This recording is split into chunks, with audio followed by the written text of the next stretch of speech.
Welcome to the Mind Myself podcast. I'm Esther, and it is my pleasure to be bringing you information about healthcare approaches, health issues, and people's health journey stories, all from the complementary, holistic, and integrative perspectives, helping you become your own best health advocate and helping you make your own informed choices because you matter.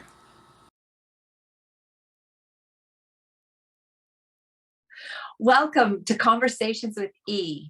I'm Esther, and my guest today is Sandra, and I cannot tell you how excited I am to be talking about the topic of food. It's one of the things that I am most passionate about, and I know Sandra and I share so many great conversations about this, and we wanted to share them with you. So Sandra, as we get going, first of all, welcome. Thank you. And second of all, tell us a little bit about your credentials as a healthcare practitioner and your credentials in the food industry and why you want to talk about this with us. Okay. So I am Sandra Lee, and I have been a licensed massage therapist for 30 years in Washington State. And thinking about helping people be healthy and happy, pain-free, able to think clearly, just, live the lives they want to live. And one of the most important things that influences that is how I eat. And for a really long time, maybe 25 years, I have been paying active attention to what I eat. And I went from having a certain amount of, pretty normal amount of packaged food to going almost exclusively to making my own food. And yes, I do still have some ingredients that are coming from packages, but for the most part, I'm eating fresh food, and I have for decades. And I learned a long time ago that this really matters because of all of the stuff that's in the packages and all of the processing that's in the packages and all of the ingredients that I just don't want in here in my body are in the packages. And so learning how to cook for myself was something that I did a long time ago. I mean, I grew up in a family where we made food. My dad's family had a grocery store. So I grew up working in and eating from a grocery store, including some packages. But I learned how to cook when I was young. And that really made a difference because there's a lot of people now who don't ever learn how to cook. So I feel fortunate that I learned that. But then I got better at cooking after that by cooking for myself. And before we even dive into your cooking journey, which I'm so fascinated to hear more about, didn't you take a certification in nutrition of some sort? Can you tell us what that was and a little tiny bit about that? I am a functional diagnostic nutrition practitioner, which actually doesn't work so much about nutrition as it says in the name. Functional diagnostic nutrition practitioners are actually more about doing lab tests and evaluating lab tests and then making some general food recommendations, but it's not as much food education as I thought I was getting in that. Wow. And so why is food so important? You talked about it being super important, but let's just start with the basics. Everybody eats. Everybody thinks they know that food is so important. And we know, yes, food is important for our health, but we don't really apply that to our lives. Why is food so important, Sandra? Food is what becomes every physical molecule of my body.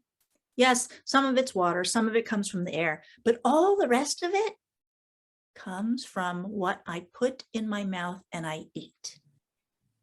And there are all kinds of people who have health issues. And sometimes maybe they don't know why they have the health issues.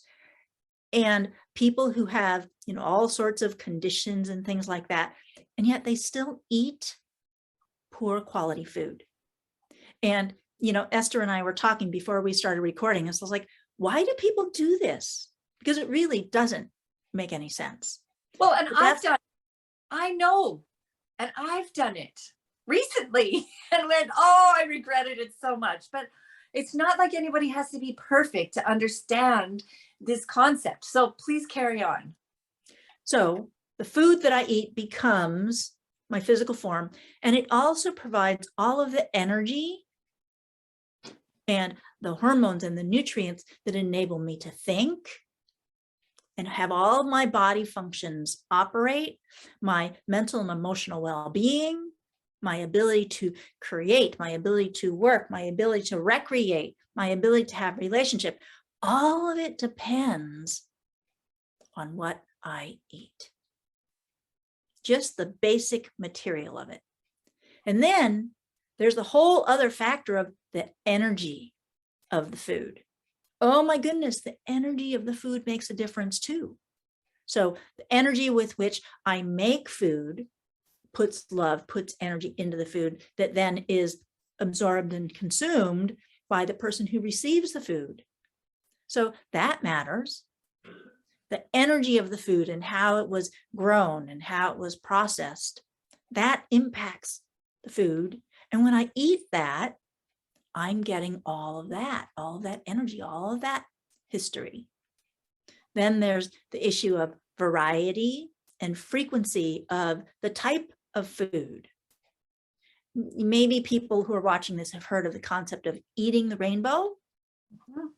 Eating the rainbow gives you a variety of colors in your food, which means a variety of energies, a variety of nutrients, a variety of all sorts of things. Those varieties are actually really important for my health and for my quality of life. Absolutely. And if someone's watching this and they're saying, I don't like cooking, I hear you. I even maybe agree with you. I don't like cooking.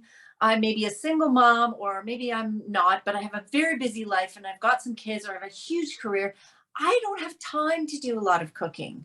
So I'm gonna just shut you off right now because yeah, I know this.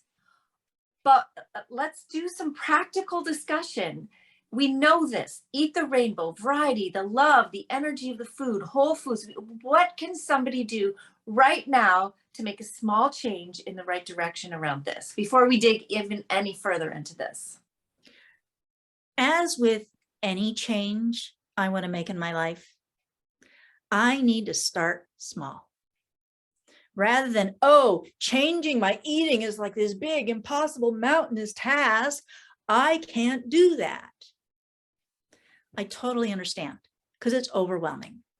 So pick one small thing at a time and make a change. The next time you go to the store, buy one fresh vegetable, for example, and find a way to cook it and eat it.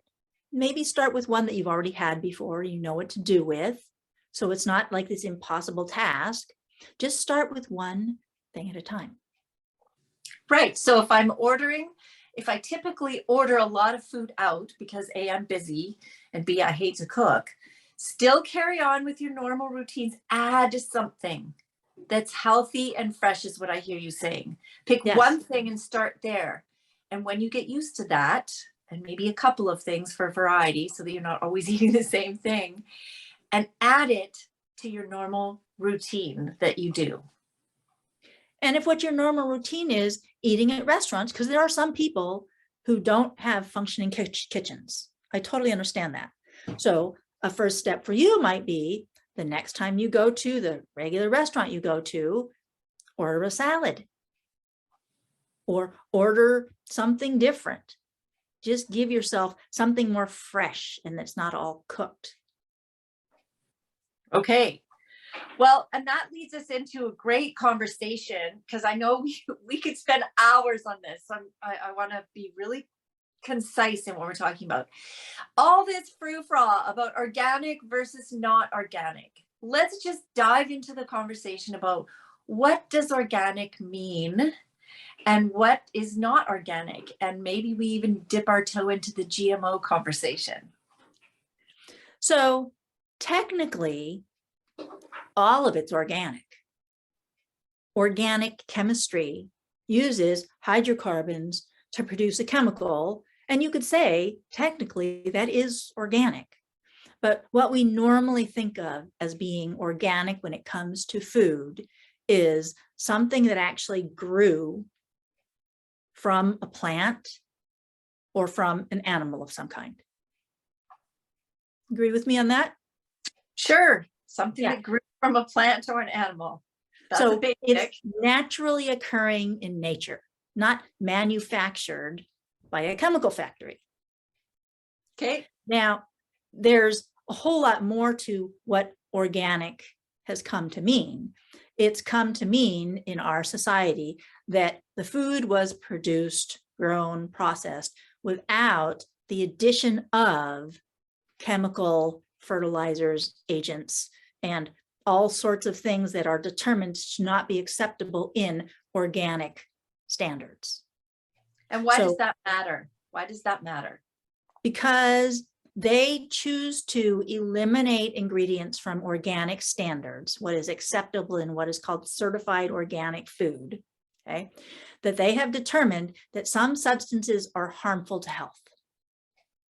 And so the government has decided to limit the exposure of people to these chemicals, these substances that are considered harmful for health. Now, technically, they're not all necessarily, manufactured chemicals. There could be like, heavy metals, for example, lead, that we don't want in our food because it's not good for us. So really any substance that is considered harmful for health, they might choose to exclude from being acceptable in certified organic food.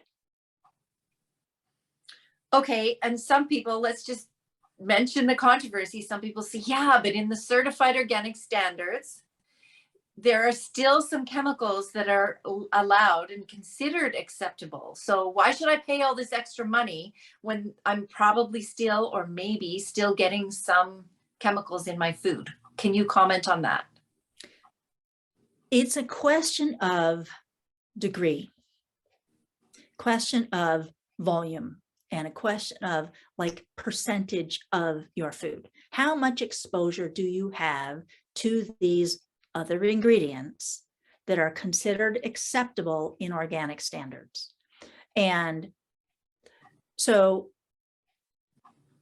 there are a variety of different, technically they are chemicals, I would say, that are considered acceptable in organic food because they're generally regarded as safe.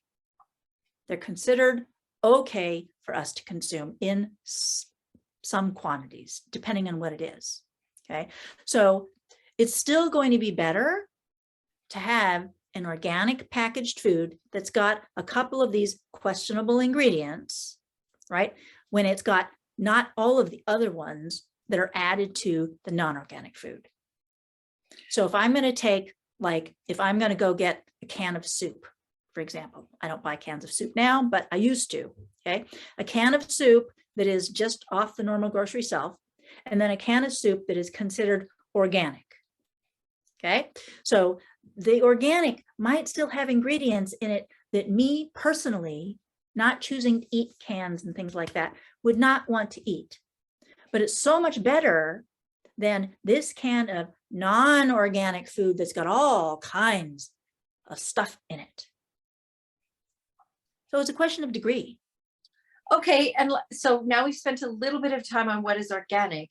So what does it, my understanding is we used to all eat organic because food was food and it was grown without all these chemicals and pesticides and all the things. What our grandparents grew up with was basically what we're now calling organic or certified organic food. And in about the last 100 years, everything has changed. So, but we go to a grocery store and the food looks so great and colorful and the size and texture looks so great. And you go, but this is our healthy food. And it's not the organic selection. It's just the they're calling it conventional food now. Comment on what does conventional food that is not labeled as organic, what does that actually mean now in this modern world? Oh my goodness. So there are all kinds of practices that farming, factory farming, because it is a form of factory farming, has found will produce produce that looks perfect, that looks uniform, that looks beautiful, that comes from hybridizing the plants, so it's not a naturally occurring plant, and they might use chemicals to be able to get it to do what they want it to do and to not do what they don't want it to do. And, to be able to produce this beautiful looking thing that looks like it should be wonderful, but it probably doesn't have the nutrients in it that you're actually eating. That, what comes to mind is bell pepper, right? So it's like, if I have these red bell peppers, they look gorgeous at the store, but bell peppers are one of the produce items that it is recommended to have certified organic. Let's talk about the Dirty Dozen. Okay. The Environmental Working Group has something called the Dirty Dozen and the Clean 13. So every year, the Environmental Working Group goes and they gather up a whole bunch of these different types of produce and see which ones have the most pesticide residues, the most chemical residues on them, to determine of these, which ones are at most important to be certified organic. And then these other ones, that is probably generally okay. It's not going to matter so much spending that extra money to get the organic, because these don't have as much garbage on them. So ones that are always on the Dirty Dozen are going to be things like berries. If they spray fungicides and pesticides and herbicides and stuff like that on berries, it's right there on that little piece of fruit. And you're going to get all that garbage. And because even if you wash it, right? Even if you wash it, you can't get it. Even if you wash it. So it's like berries are particularly susceptible to mold and fungus. So they spray all kinds of garbage on them. And, think about those strawberries. They look so beautiful. Like, what did they spray on it to make it grow like that, look like that? Probably don't want it. Probably not so good for you. Okay. So berries are pretty much always on there. You have cherries are always on the Dirty Dozen. Peppers are always on the Dirty Dozen. Greens, lettuces, spinach, chard, kale, all those leafy greens, you really want to get those organic, because when they spray them, it's right on that leaf that you then wind up eating. So there are some things it just matters more than others to get organic. When we have things like avocados are usually going to be okay. Broccoli, I haven't looked at this in a while, but usually on the Clean 13, you're going to have foods like broccoli and avocados that are probably going to be okay, because they don't put a lot of chemicals on them to grow them, because they're not as invaded by pests, for example. So I've heard that bananas and oranges, or things with thicker skins, are the safer ones, and they're on the, what did you call it, Clean 13? Is that true? To tell you the truth, I'm not sure. You're certainly going to be a little bit better off with an orange or a banana because you peel it. But I do know that they use a lot of fumigants, I think, with bananas. This whole issue about ripening and stuff like that. And there might be a similar sort of chemicals that are used for oranges around the color. I'm not really sure. So, but again, if you are looking at buying a banana, non-organic banana, and non-organic berries, definitely go for the banana. Because again, right, you can peel the skin off. But when they spray these things on the plants, depending on when they spray it, some of it is going to grow into the plant itself and be incorporated into the actual physical material of the plant. So if people want to know a little bit more, they can Google Dirty Dozen and Clean 13, and they will find the whole list, and that gets updated regularly, correct? Like every year? Every year. Yeah. Okay, awesome. So for this episode, this is episode 1 of at least 3. We'll talk more because there's so much to say. what should we leave people with today as an encouraging thing? Okay, I'm not ready to switch to all organic. I can't cook all my food. You've given one tip. What do you want to leave your listener with today? Whatever it is you're doing with your food, just love yourself. Don't scold or beat up on yourself for whatever it is you're doing.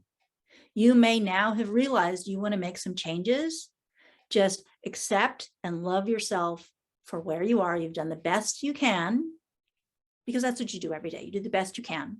And then just choose a thing or two to make a small modification at a time. Just do what you can. Awesome. Thank you, Sandra, for being here with us today. And the next conversation is going to be diving a little bit deeper into what GMOs are and about what's the difference between whole food and packaged food, even more than we talked about today, and on salt, fat, sugar, great conversations like that. And we are going to be encouraging you, not just going, don't do this and don't do that. It's what can you do to support and sustain your health in the best possible way. So thank you for being with us today, Sandra. And for the listeners, we appreciate your time. We do. Thank you. Thank you for being with us at the Mind Myself podcast today. We know that time is precious and you've spent some of your valuable time with us. We're grateful. If you would like to reach out to our guests directly, the information is below. And if you would like more from Mind Myself, that information is also below. Please visit our website and check out all the information about the different complementary, holistic, and integrative healthcare approaches, information about health issues, more podcasts, tons of blogs, and we even have a community page for you where you could reach out and tell your story safely, or you could ask questions and perhaps somebody else in the world is going through something similar to you. In any case, we're so glad you're with us, and we're doing this because you matter.